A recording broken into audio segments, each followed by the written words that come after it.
Hello, welcome to our new vlogs mga idol. Sa mga bagong nag-iibon dyan, kung sino po hindi nakapag-subscribe sa aking channel, pwede nyo po ako i-subscribe mga bro. At meron lang po akong i-share sa inyo tungkol sa mga lovebirds na Alp1. At ito mga tingnan natin yung mga Alp1 natin.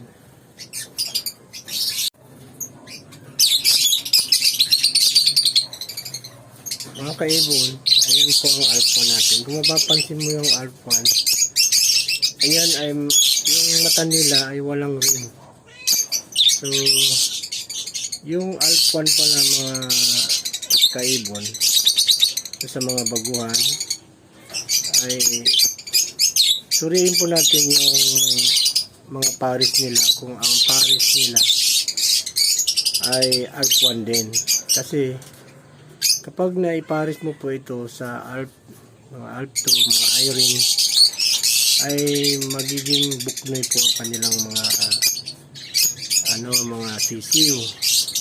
So kapag buknoy po ang kanilang sisiw, ito po mga kaibon ay hindi po hindi po sila napipisa ang ilang itlog, o napipisa pero hindi nabubuo kasi bugok.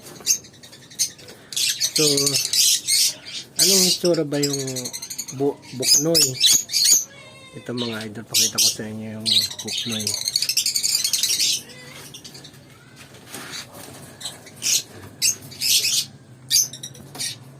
Medyo siya sa ilaw Ayan, napakagandang ibon din naman. Ayan yung green na yan nasa gitna. Ayan ang buknoy. Hindi ko lang mapakita sa inyo yung itsura kasi ang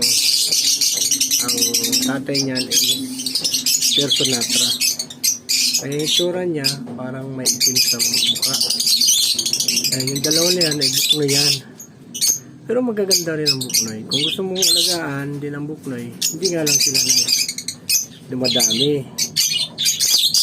Ang mga Irene naman, katulad nito, tuwasan nyo silang ipares na ganito. Kailangan parehas po. Yan. Yan ang mga Alp2 na Irene. Ayan. Yan mo sila, iwasan nyo po sila dyan na ipares. Kailangan parehas din na Alp1 ang pagpaparisin nyo para hindi maging buknoy. Kaya ayan ayan mga idol, mga newbie dyan, iwasan nyo silang ipares sa mga eye-rings. Ito pang Alp1, makikita mo wala silang ring sa mata.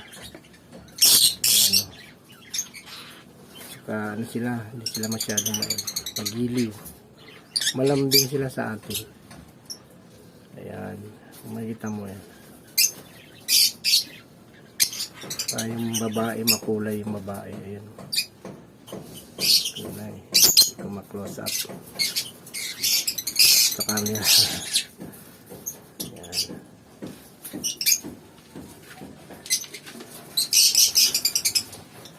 Ayan. Ito ang cute Yan naman ay fisher. Mga fisher yan Alp2.